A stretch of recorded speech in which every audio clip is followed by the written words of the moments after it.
Blog Talk Radio. Welcome to Last First Date Radio, featuring interviews with experts in dating, relating, and mating in midlife. And now, here's your host, Sandy Weiner. Hello, everybody. This is Sandy, and welcome to Last First Date Radio. This is the place to be for creating healthy, lasting relationships in midlife. And today I am excited to be speaking with author Tammy Lee Schumacher. We're going to be discussing how to speak up, communicate effectively, and transform your life and relationship at any age. Tammy has a great story to share. She wrote a book called The Second Start about finding joy in the new you, and we're going to talk about that in just a moment. And just wanted to say that I've been doing this for about 10 years. I've been a life and dating coach, and I'm actually transitioning into a new part of my career, the part that I love the most, which is helping women show up, stand up, and speak up for what's important. So this is really an important show for me today because this is a passion of mine, is helping women to communicate effectively. And I find that this is the area that we struggle with the most. And just wanted to let people know that I am currently running a special on a speak up session. This is where you get to work through a challenging conversation that you want to have with somebody where you don't know how to speak up, whether it's at work or in a personal relationship, a romantic relationship. Many of us struggle with family stuff. I just was at the hairdresser this morning, and this woman was talking about her crazy family, and and drama happens unless you really know how to set limits, how to speak up effectively. And that's what I do, and I love helping people to unpack the situation and to give you a script that you can use to have that tough conversation. So it's called a Speak Up Session. You just need to go to lastfirstdate.com/speak up session, and there's dashes in between each word. So speak-up-session. And every week I bring you a tip on how to become a woman of value, because a woman of value attracts in toe-curling epic love. And this week's tip is step number 10, which is listen to understand. This is really hard for most people to do. We listen so that we can be heard. And this is Stephen Covey said this beautifully, and it's one of my favorites, because we really need to learn to really listen to understand the other person, not just to have our voice be heard. So speaking up is important, and we're going to talk more about that in the show, but it's equally important to listen, and I'm sure that's going to come up in my conversation with Tammy Lee. So one last thing before I bring her on is that if you're not already a member of my private Facebook group, which is called Your Last First Date, I invite you to join us. I have many women who join me from this podcast, and so you are welcome to join us if you are over 40, you're a woman, and you're single or in a relationship and you want some support. This is a heavily monitored group. I have 7 monitors who monitor every single day so that none of the conversations become negative, bashing either men or each other. So again, it's called Your Last First Date. All right, let's bring on our guest. Tammy Lee Schumacher was a teenage mother and a bride. She had 5 children and 11 grandchildren, and her life looked really good from the outside, but nobody had any idea that her 37-year marriage was on the verge of being destroyed. She triumphed over many challenges, from depression to a lack of self-esteem, and she pulled herself out of a gray cloud, both physically, emotionally, mentally, and spiritually, to become who she is today. I love that. She's reconnected with her husband since 2014. She's an optimist, an author, a healer, a speaker, a mentor, a teacher, and a workshop facilitator, inspiring and empowering women. So welcome, and join me now for episode number 299. We're one away from 300. How to find your voice and speak up to save your relationships. Welcome, Tammy. Thank you, Sandy. That was wonderful. I really appreciate that. I'm so excited to be here with you and everybody else that's listening in today. Yeah, thank you. So before we get started on how to find your voice and speak up, because as you know, this is an important topic for me, I would love for you to share like the cliff notes of what your story is and how you came to be this amazing, inspirational speaker and author, inspiring others to do things that you have done in your life. Cliff notes. Wow. Sometimes that's a well, I didn't know if you said this part. I was a mom and a bride in my senior year in high school.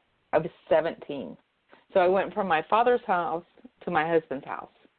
And in that time, like you said, raised 5 children. So I lost myself. Even though my senior English teacher, who knew I was pregnant, she looked at me and said, Tammy, no matter what you do, don't put your writing on the back burner. Well, I did that, and I put me on the back burner. I did not have somebody to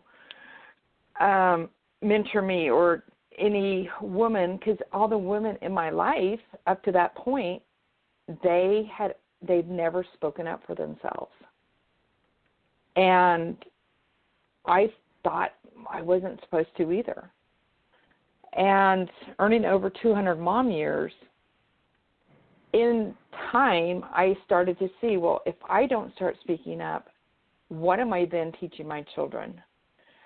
And I'm not saying this is easy, because sometimes when we start to speak our truth, and when I would start to go into a really deep depression. Every time I thought I had to fit inside a box to make everybody else happy, because I'm pretty outrageous. I have a very unique laugh. I can be loud. I'm fun. And when my grandkids say, wow, Grandma, you're really weird, I know I'm on the right path. Mm-hmm.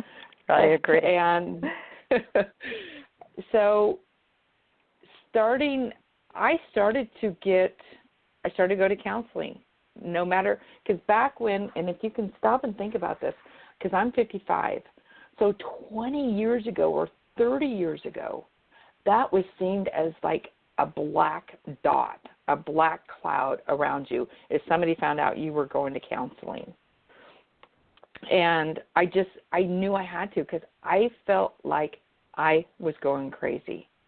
I sought out mentors. I sought out the right and perfect friends. And this all takes time. This took me time. But that's part of the reason why I do the work I do, because I don't want people to have to wait years, decades to make and create changes in their life. And I didn't even know that this was a book I was supposed to write.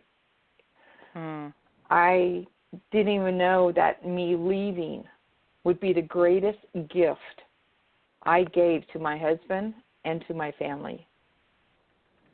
Who would ever think that on the midst of you leaving your marriage? And it turned out to be that way.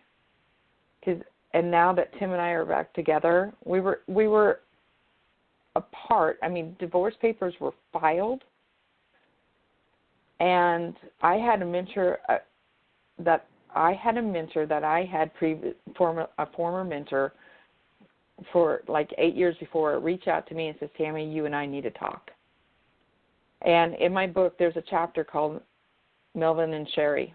It was that work that they do with coupleship that helped us to bring back, not just bring back, but like start over. Because what I realized when I said I was done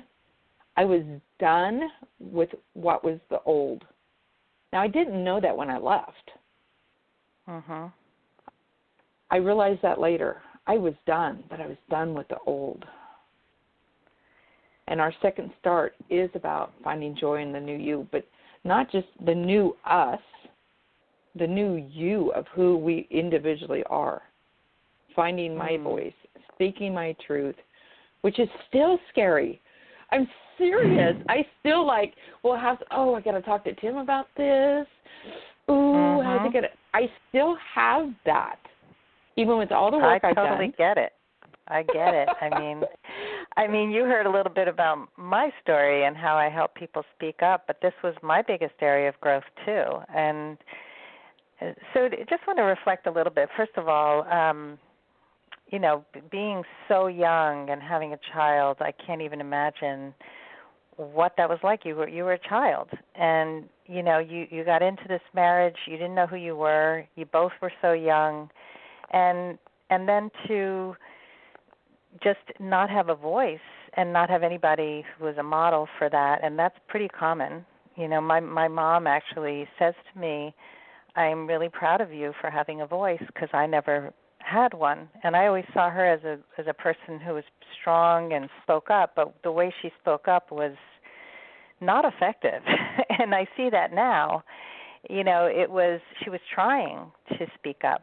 And this happens to a lot of women, and we're really dealing with this now with the Me Too movement, where women are starting to speak up, but some of them are speaking up in a rageful way, and it's not effective. People aren't listening.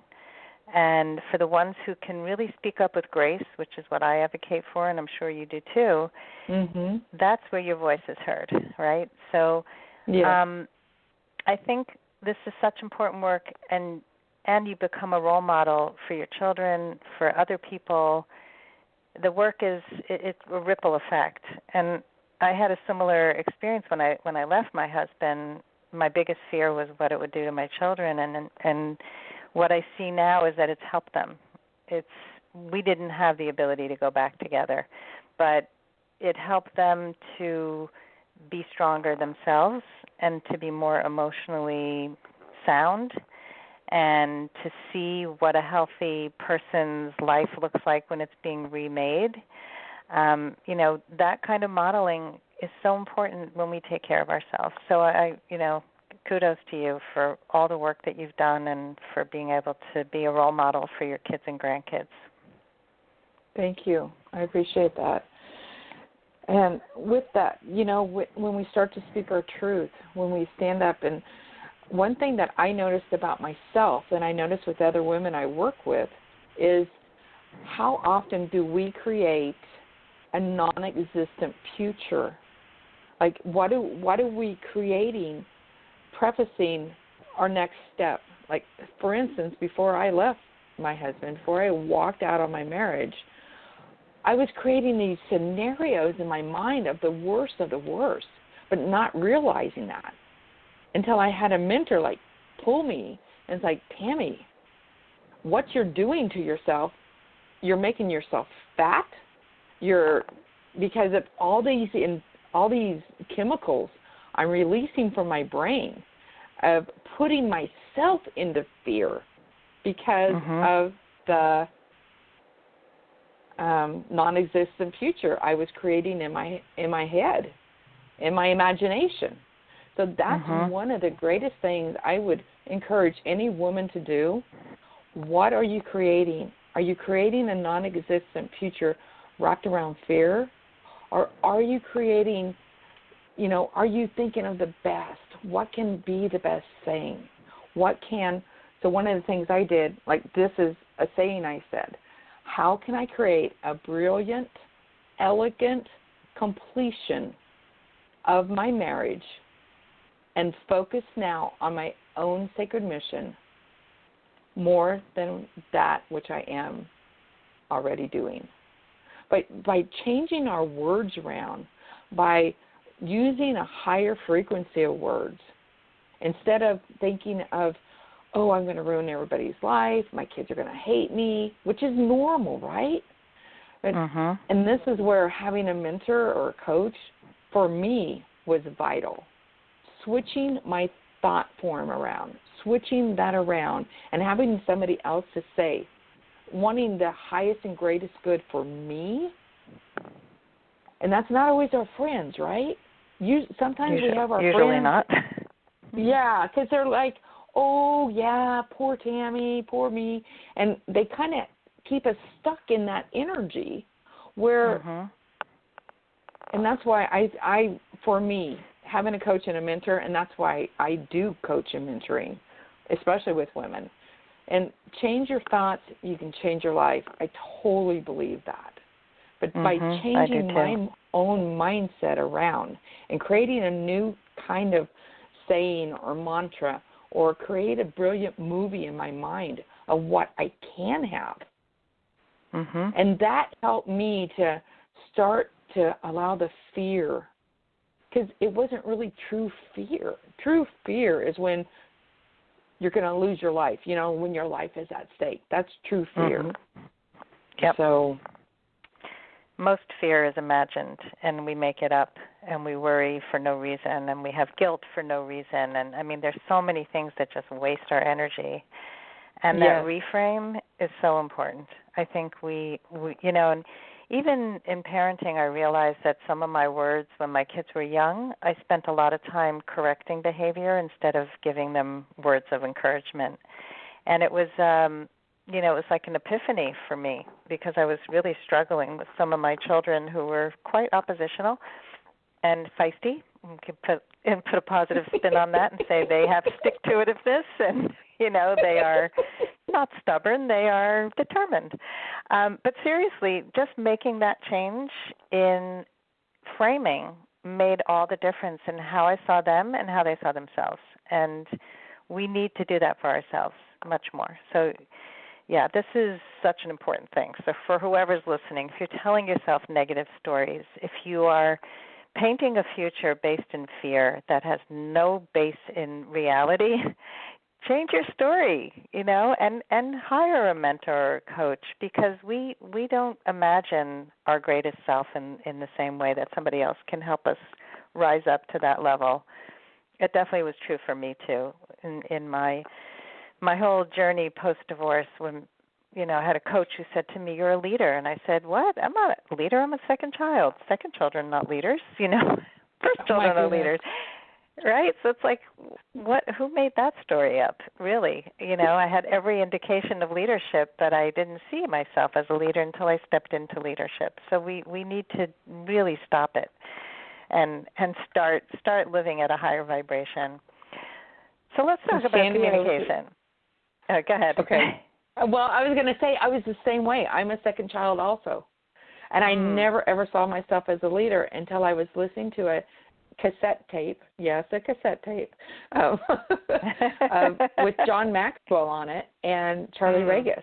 And as I'm driving, and they're talking about leadership, and I'm like, oh, I've done that. Oh, I've said that. Yeah. Oh my gosh, they're talking about me. I started bawling so hard, I had to pull over to the side of the road so I could just cry. And just really cry, and like, wow, I'm a leader? Nobody ever told me that. It was that tape cassette that I realized I am a leader. Yeah, people are afraid of their power too. I mean, it's a whole other discussion, but, you know, that stepping into that bigger life and not playing small, that's scary for a lot of people, because you might actually achieve what you set out to do. And it's so much easier to be an underachiever and to work under the radar, you know. It's like for a lot of people, but once you wake up, man, no, it's not so easy anymore. You can't live there. So let's talk about communication so we don't run out of time, because this is the topic of the day, even though all these other topics are amazing and wonderful and good. So tell us some of your favorite communication tips that you can share for women who want to make either their current relationship better, or if they're dating and they want to have the best communication as possible, because this is one of the must-haves that I see so many women write down for what they want in a partner, and yet what I challenge them on is, how's your communication? Are you operating at your highest? Because when you do, you start to bring in higher quality people who start to come up to that level. And I know that happened a lot for you in your marriage as you were repairing. So that was a long question, but that's okay. Well, just to, remember, first of all, the communication with yourself. What are you saying to yourself? Know what you want, and then do it. And when you communicate, how many of us I've been there. We say yes when we really mean no. Mm-hmm. So say yes when you mean yes. When you say no, put a thank you in no. When somebody asks you, like my husband asked me if I wanted eggs this morning, thank you and no. Instead of a no thank you, because here we're putting a more positive in front of the no. Thank you and no. So again, only say yes when you truly mean yes. Because when you do not, when you say yes and deep down inside like, oh, why did I say yes?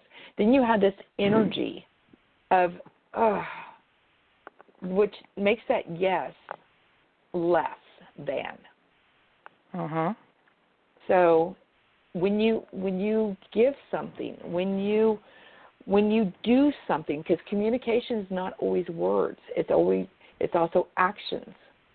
So when you're doing something for somebody else or for yourself, make sure there's no agenda underneath it, such as when we give a gift to somebody. And because I had a client do this, and she came back and said, well, they didn't say thank you, and she was so upset. I'm like, then you did not give the gift of trueness. When you give a gift, there's no lying agenda. There's no need to hear a thank you. There's no need to see the glow in their eyes and have them be so, because if you are wanting that, then you have an agenda underlying. And sometimes we don't always know that. So when I do something or when I share something with somebody, I ask myself, is there an agenda under this, if I even think about it a little bit? And so no agenda underlying your yes or your gift or what you're giving or your action. You communicate more. So check in with yourself, with your body, with your tone of voice. And here's the thing. When you allow somebody else to check you on your tone of voice, I don't know about you, Sandy, but I've noticed there's so much sarcasm, so much in how people talk, but they act like it's a funniness to their voice, to their tone. Like somebody will say a joke, but there's this underlying sarcasm. And from sarcasm, if you dig deep down, there's hurt, there's anger, there's fear underneath the sarcasm. So my husband and I have this saying, if there's sarcasm with either one of us, and of course I'm always so happy, most of the time when he says, would you like a do-over on that? I'm like, what, me? But that's our saying, would you like a do-over on that? Because right away, when somebody says something to you that kind of stings, that triggers you, but if you say, would you like a do-over on that? It already lightens the energy, lightens the mood. It doesn't put that other person in a constricted way. It just allows them to speak it again, maybe a different way and with a different tone. And I didn't realize, Sandy, before I left, that was a lot of, and because that's what my husband, that's how that he grew up. And not saying that people meant to be that way. It's just, instead of, yay, you got an A, or if you got a B, it's like, well, why didn't you do better? There was always this cut down. And, but that was in his family, in his lineage. Yeah. It's so common. I'm so glad you're bringing this up, because people think it's okay and it's funny, but it's funny at somebody else's expense, and it's not funny. It's painful, and it's passive aggressive actually. So you're not being straight with somebody. And my kids used to call me on my tone. They'd say, Mom, your tone of voice is terrible. Like I'd be reprimanding them and they'd be yelling at me about my tone. I'd be like getting pissed at them for yelling at me about my tone. But they were right. And when I started to listen, I thanked them, because I was trying so hard not to yell. I was suppressing so much with my tone. So I wasn't yelling, but it was just as bad. So we fool ourselves sometimes, right? Well, and I think it's even it's actually worse than yelling because it's more like a knife cutting through. You're right. With sarcasm, in my opinion and my experience, because that's what it would feel like with my husband. And when we speak our truth, which is, yes, can be hard and tough, but that's why we speak it with our mentor, our coach first, to help us to practice that. And then we bring it forth. And then, because that's, even I ask my clients, one lady in particular, how do you speak? Do you speak with sarcasm? And when she oh my gosh, that's where she realized in that moment she was causing the issue to a point in her relationship with her husband because she was using sarcasm but never realized it. Yeah, I think a lot of people don't realize it. And once I became aware, I saw it in everybody else. And I think that awareness, when you realize the effect it has on other people, because I used to be very sarcastic too. It's all, just trying to repair what we grew up with and thinking that we're doing better and we're not. So it's steps, and I think that when hopefully people who hear this who are sarcastic will get a little bit sobered into understanding the effect it has on others, and also understanding that when they're on the receiving end and it stings, that there's a reason for it. And I think a lot of women, and maybe you can speak to this, feel that it's too needy to speak up about things like that. So what do you have to say about that? Too needy to speak up about, I'm not sure about what you mean things by that. like sarcasm, about, the tone of voice that somebody speaks to you, and, that it just feels like you're being too picky, that maybe you're just being too sensitive. No, actually, if it's causing a trigger, if it's causing a reaction, it's hurting you. It's more than hurting you, it's hurting your soul. And if you truly look in the eyes of the child, when something like that is said with sarcasm, look at them, pay attention, be aware, be in the now, and watch that. And you can see the shine in the eyes of the other person dim. They actually dim. So, when we just stop and we take 100% responsibility and accountability for ourselves first and give other people permission to call us on that, that's how I raised my children. And we would call each other on our tones of voice. And I gave them full permission to do that. And if they said it in a sarcastic way, I would say stop and repeat and watch your tone of voice. And, because that's how I raised them. I didn't have these tools I have now. If I would have, I would have said, okay, stop. Would you like a do-over on that? So yeah, I like that. It's not shaming. It's saying, okay, I heard that. It's not good, and I'm giving you a chance to make it better. So it's beautiful. I love it. And for ourselves, too. How are we speaking to ourselves? Yes, absolutely. I can't believe half an hour has gone by already. I know. So what's one big takeaway that you want our audience to have when it comes to having a voice, communicating in your relationship? You require, I feel like this is a huge requirement, we've got to know ourselves. Know thyself first. What is it that you yearn for? What is it that you desire in your life? If you don't know this, go take the 5 languages of love assessment. Get to know thyself. And then, step 2, to thine own self be true. For instance, like flowers at Valentine's Day. Women complain about they don't get that. They want that. I buy myself flowers.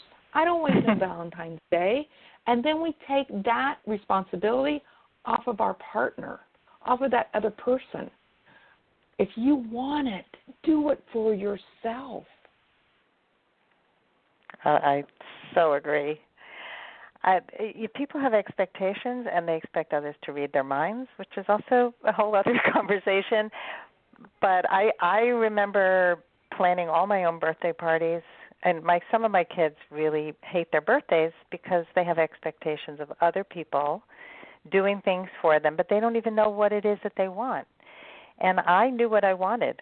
For my 40th birthday, I had a sleepover party, and I had the most fun. I kicked everybody out of the house, and it was me time. And my friends bought me the most crazy gifts.